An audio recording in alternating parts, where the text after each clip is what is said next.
Good morning. Today I'm going to mention a few reminiscences dealing with the passing of Rav Yosef Weiss, Zichreinu Livracha. And I remember Rav Yosef Weiss, who I can say became a Rabbi of mine, and as part of the class that I entered yeshiva in 1942. In September 1942, after coming from Newark, New Jersey, I was a graduate of a public high school, but I had private tutoring, which made me capable of entering a Gemara class at yeshiva. I was examined then by the late Rav Weil Zal, who was the Beth of Yeshiva's Rabbeinu Yitzchak Ochanan, who was one of the Talmidim of the Chofetz Chaim, and I was put in the class of Rav Aaron David Burak, Zichreinu Livracha. Rav Burak was a prominent Rav in Agudas HaRabbanim, but he was one of the Rosh Yeshiva at the yeshiva for many years. And since he was in the act of Rabbanis in those days, he was a Rav in a big shul in Brooklyn, he was busy in part of the morning. Normally the Magidei Shir in Yeshiva in 1942, the Shir or the class or the Hachana had to start at 9 o'clock. And the Magidei Shir, either if they were dealing with a certain department, a high school or so forth, said their Shir at 11 o'clock till 1 o'clock. And from 11 to 1, the regular Magidei Shir were in their Shiurim. Some Magidei Shir started at 1 o'clock and finished at 3 o'clock, just before 3, so those Talmidim could go to college, which was after Mincha at 5 minutes to 3. So who took care of the class of the Shir when I entered Rav Burak's Shir with the Rosh Yeshiva? Rav Burak used to come at about 10 minutes to 11 into the Shir, and he started at 11 o'clock.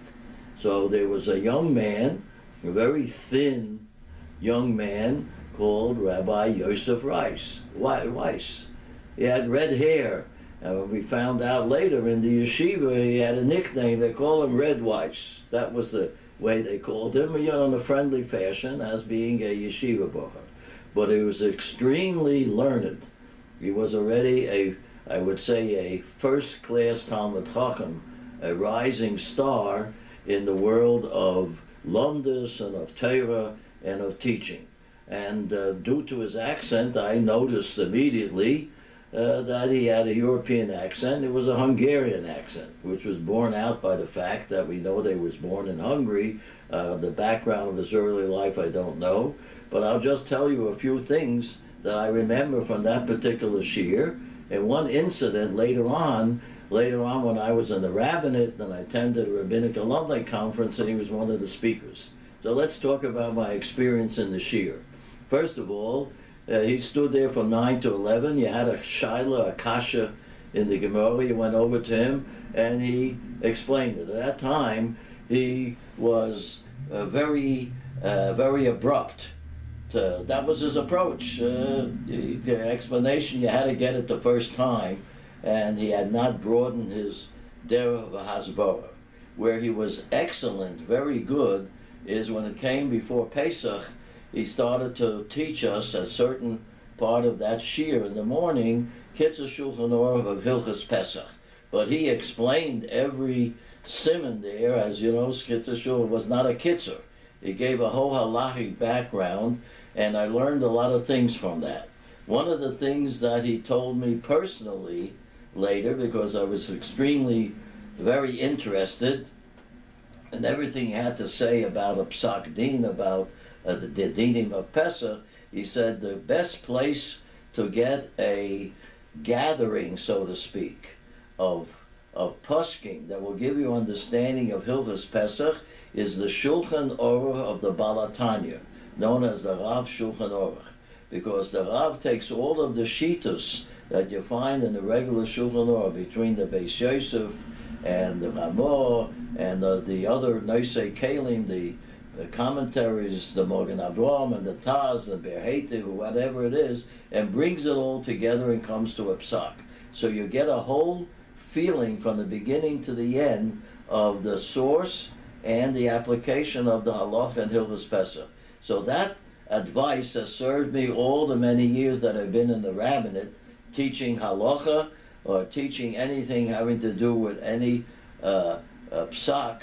I always try to look in the Rav Shulchan Aruch plus the Mishnah Berurah and the other poskim in the Aruch HaShulchan.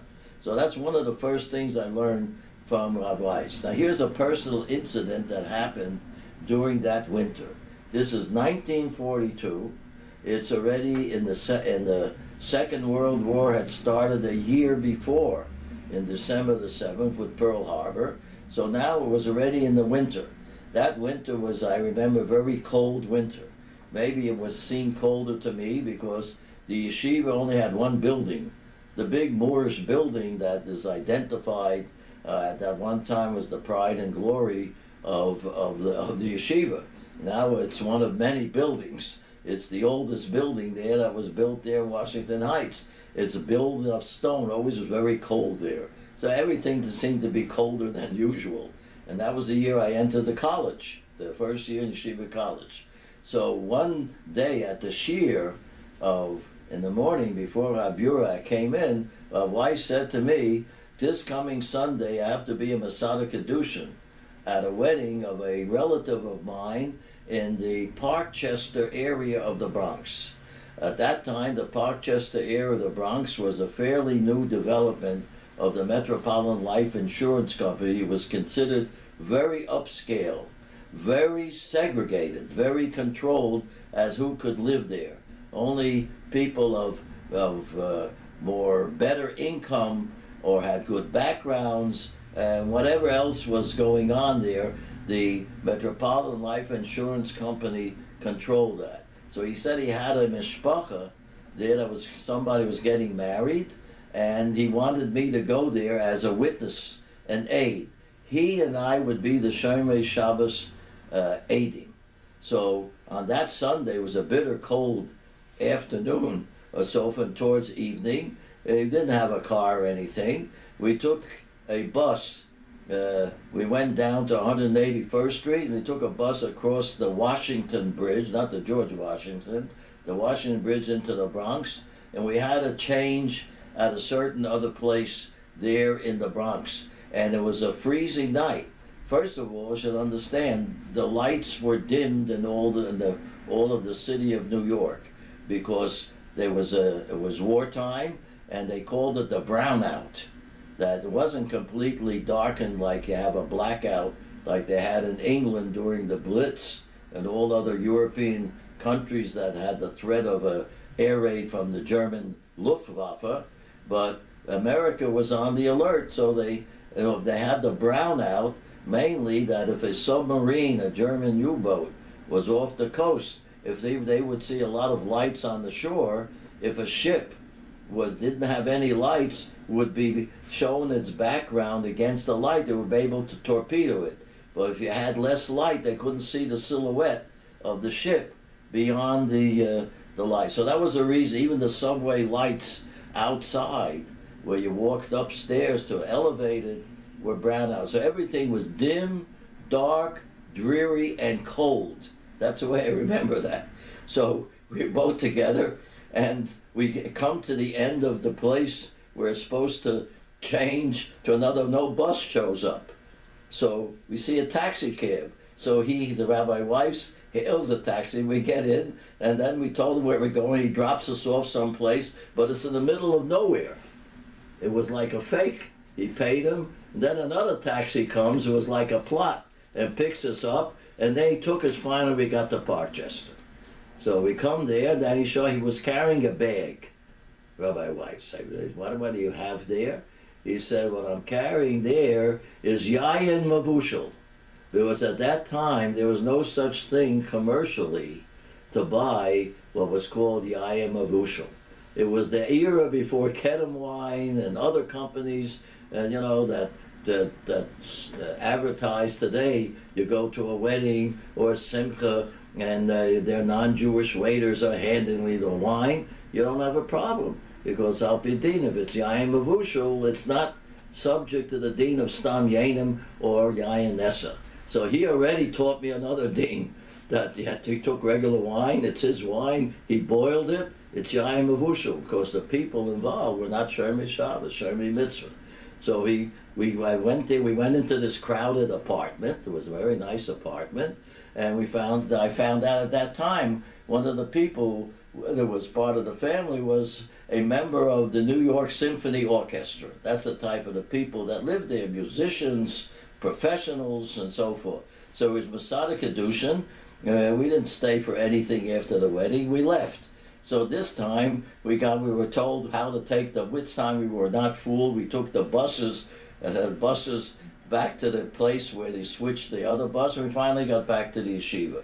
So that I remember as a personal reminiscence of how careful he was in the Indian of Siddur Kedushin, to have a kosher aid. He himself was an aid, Yaim Avushal. It was a lesson. I was 17 years old at that particular time. It was before my 18th birthday. It hadn't even registered for the draft yet for the American Army. So that's one very interesting reminiscences that I have about Rav Weiss. Another has to do with an explanation of Hashkafa, which came, I would say, tangentially. I can't remember which rabbinic alumni conference it was. I think it was during the 70s when I was already, I believe, at Rav in Borough Park. He once addressed a conference of the rabbinic alumni. I think he gave a shiur.